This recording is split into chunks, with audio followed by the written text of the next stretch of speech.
Hi everyone, Caleb here with another Tech Tuesday video for you. I know we've been previously doing videos over the G Suite, but we're going to take a break from that this week to focus on how to pull a report inside of Scientific Learning, which is the company that produces FastForward.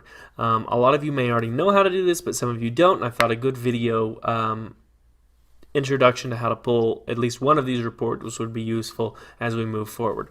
So without further ado, we're going to jump into it. What you want to go to is myscilearn.com. So myscilearn.com, you can see I've typed it into the address bar. Select it. If you have an account as an instructor or campus manager, you'll type in your work email here, and then your password will be whatever Scientific Learning has already asked you to set your password as. If you haven't set a password or you've forgotten, you can always use the forgot password option, and they will email you a link for you to do. So we're going to get logged in. And this, I'm set up as a demo teacher at Austin Elementary. And this is real data we're going to look at today. So I've gone ahead and I've masked out names of students so that we don't have to worry about looking at them. Here's the dashboard. It's the home screen that you log into when you first get in. But we're not going to spend a whole lot of time in here. Instead, we're going to go to results. And so when we click on results, this takes us to our reports for FastForward.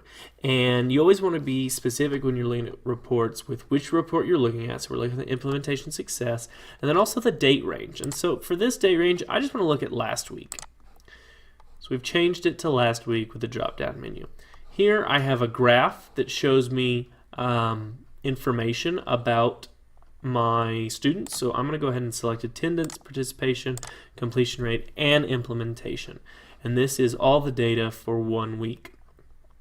And you can see here that my implementation is on target, which is great. I've got a check. I had an 86% completion rate, which we'll talk about just in a second. My attendance was 60%, and my participation was 100%. So what does this mean? Well, if you click on the little question mark icon, you can see what the averages mean. But for right now, what we're going to look at is me just describing it to you. Completion rate is how much your students completed based on what the program set their goal at. So if the goal was 10% and the student completed 9% during the week, they would have a 90% completion rate. If the goal was 10% and the student completed 5%, they would have a 50% completion rate.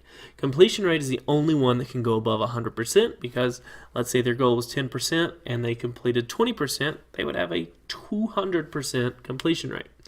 Attendance is simply how often are they logging in based on what the protocol is. For most of you, your protocol was probably set at 5 days. Some of you, it's 3 days.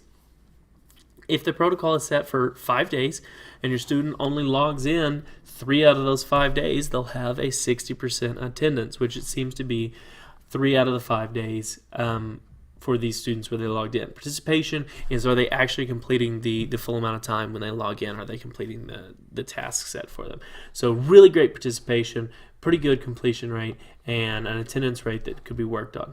You see here you've got all of your different students, and again, this is real data, so we're not going to show the students' names. They are masked, but you can see here, here's their completion rate for the week. And so this student, 200%. So great job to that student. You'd want to give them kudos. You want to give them, a pat on the back, say great job, maybe a reward of some sort. There are lots of reports. There are definitely reports you can look at individually by students, but I just wanted to show you guys a quick kind of put your finger on the pulse of where your class is type of report that you can get that is the default report when you hit results on the results tab. If you have any questions, comments, concerns, or suggestions for future videos, please don't hesitate to reach out to myself or Katie.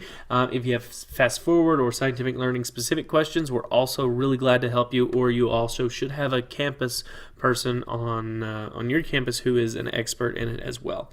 That being said, I hope you have a great rest of whatever day it is when you watch this video, and thank you very much.